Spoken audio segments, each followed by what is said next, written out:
Hi guys, Sandy here. In today's video we're going to talk about quite a difficult area of the game, defending at the back of the court, which is dealing with spins. Yeah, the different types of spin you get from a vibra, a topspin, the bandeja, if it's slice or topspin, what you should be trying to do, and also how to deal with those glasses when that spin is being hit into the corner. Yeah, and at the end of the video we're going to also explain the best way for you to move into position to hit those shots.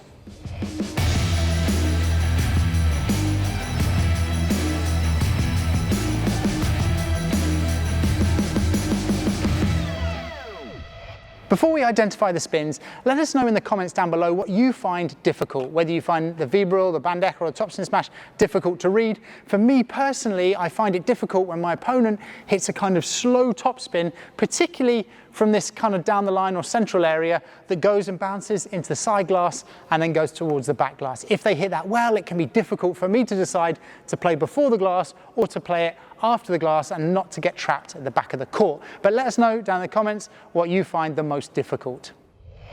To begin with, we're going to talk about why it's important to anticipate the rebound in paddle. Yeah?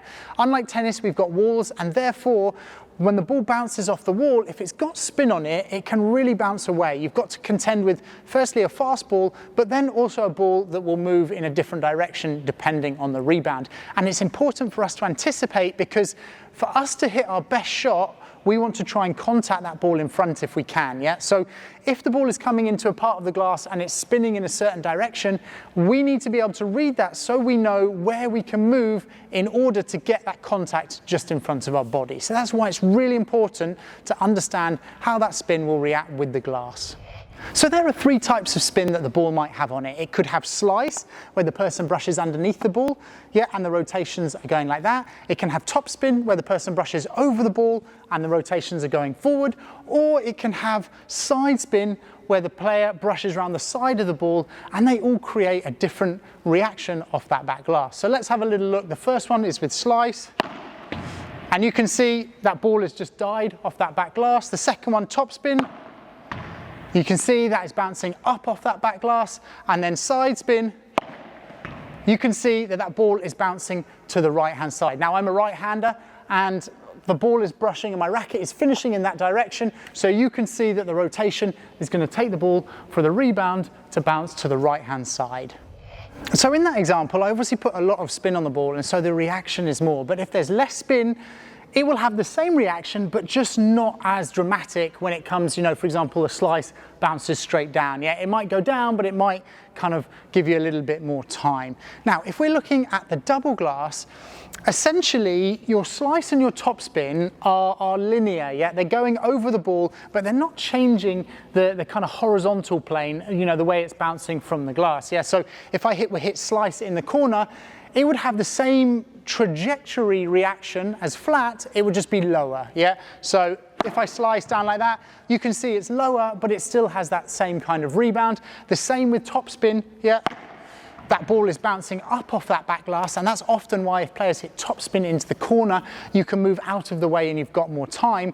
The more difficult one when it comes to the corner is the side spin, yeah? And with the side spin, we can see that that makes it a difficult reaction in that back glass. And now we're going to talk about, if you're defending, what you should be trying to do when you're defending that side spin in the double glass. So we will talk about the left-hand side of the court first. That is when your opponent on diagonal is hitting the vibra. Now, more often, they will hit a vibra with side spin because they have got the open side in the center of the court. So they will hit more like this, creating that spin into this corner. Obviously, it's different and it will be the kind of same, but mirrored if it's a left-hander into the other side. But if the ball is going with that side spin from a right-hander on the cross court, the ball will almost certainly end up in this position here, yeah? Whether they hit the vibra to the right-hand side of my body and it bounces and it comes off the glass, it's going to end up here.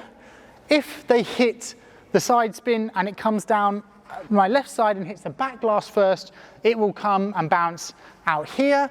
Or even if they hit with side spin and it hits the side glass first, it will bounce, hit the back glass, and then come back into this position. So if you are playing on the left hand kind of corner of the court and you're not sure how to defend someone that's hitting side spin with the vibra, most of the time you could guarantee that it's going to end up in this position here, and it's just a question of having your racket back early if it comes to this side, and if it's coming around the other side then you would turn. But either way, you're immediately putting that racket back, you're getting yourself into a low position, and then you're trying to get yourself just behind the ball so that you can contact in front, yeah? So just to recap, any side spin from the Vibra, most of the time, if it goes into the double glass, will end up in this position just in front of you here. It's actually quite interesting because a lot of players struggle with the left-hand side, but that's just really preparation and movement with the backhand. Now the right-hand side, you actually get much more variety when it comes to hitting into that corner. So for example, if I'm hitting into corner with side spin, and I hit the side glass first, you can see that that ball really kind of hits the glass and shoots out towards the center, yeah? Whereas if I were to hit the side spin and it hits the back glass first, you can see that it actually ends up coming down the line, which makes it very difficult to defend against if you're not sure if it's hitting one side or the other, and we're going to have a look at that now. So as we just mentioned, it can be difficult defending the side spin, the Vibra, from the right-hand side if you're not sure which glass it's going to hit. If you know which glass it's going to hit, for example, you know that it's coming with an angle, it's going to hit the side glass first, and you've got time, then you can easily step away and play your forehand after the double glass. If you don't have time, as in it's coming too fast and you don't have time to get into the correct position, this might be a time when you would turn and you would play your backhand after the double glass, yeah? The other time that that might happen is if you're in this position here, it's going down close to your right leg and it's going in this corner here and you're not sure, yeah? And in that case, you might turn, open your kind of hips and shoulders to allow that ball into the corner, and then if it does hit the side glass, that's when you might turn and play that ball, or if it hits the back glass first, you're also in a good position here, yeah? But if this person's hitting with side spin, a Vibra from the right-hand side, if it's gonna hit this part of the glass or the back glass first, it's gonna end up here. If it hits the side glass first, and it's gonna end up more central, yeah? And the more spin they put on it, the more it will end up towards the center, and the more it will kind of come back on itself, yeah? Because if it's got side spin and it's hitting the back glass, it will actually come out, you know, relatively flat instead of where it would do come at more of an angle, yeah? So if you're defending in this corner, it's most important to identify, if you can, which glass it's gonna hit first. One of the most important things about this shot, and we can say this for all shots, not just defending spin, but is you really, really must watch what your opponent is doing, yeah? If you don't watch your opponent, you can't tell just from the trajectory of the ball what type of spin it has. Yeah, you can't identify, it's coming too fast, there's not enough space, you can't actually see if it's slice, top spin, side spin, whatever it might be, yeah?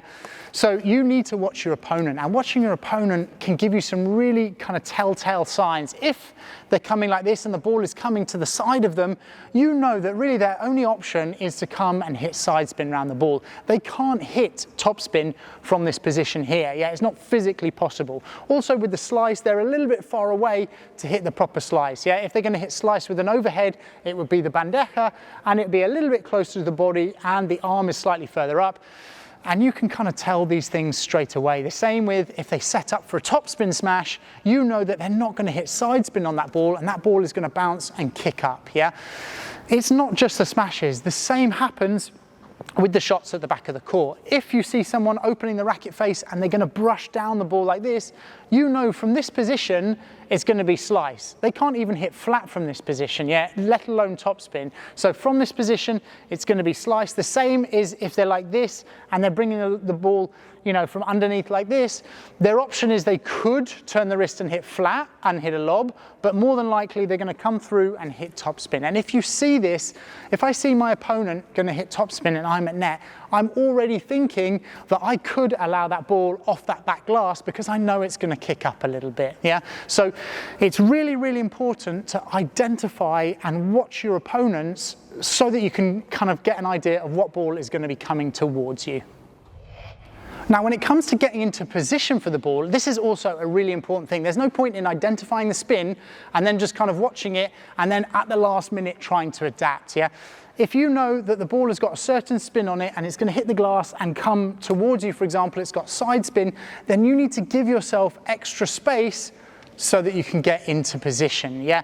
If it's gonna go in the corner and you've identified, okay, I know it's gonna finish up here, then prepare to get into the position where the ball will eventually be, yeah? So when you're defending, always try to move where you think the ball will be afterwards. Don't follow the ball, yeah? If you're following the ball, for example, it's coming at the angle and it's gonna bounce off at the angle, don't go back here and then try and chase after it. Move into a position that you can actually allow that ball to come in front of you and be in the right position for the contact after the rebound. So the kind of one tip when you're trying to get in the right court position is anticipate or kind of estimate where you think that ball is going to end up, and then you move towards that location, but making sure that the ball is in front of you so you can contact in front. So here we obviously covered a lot of information about how to deal with spins, both in the corners and the back glass. On this side, I'm going to put how you can defend against spin, yeah, specifically slice from the back of the court, because that is something that a lot of players struggle with. So in this video, we talk about and give some tips on how you can defend against that.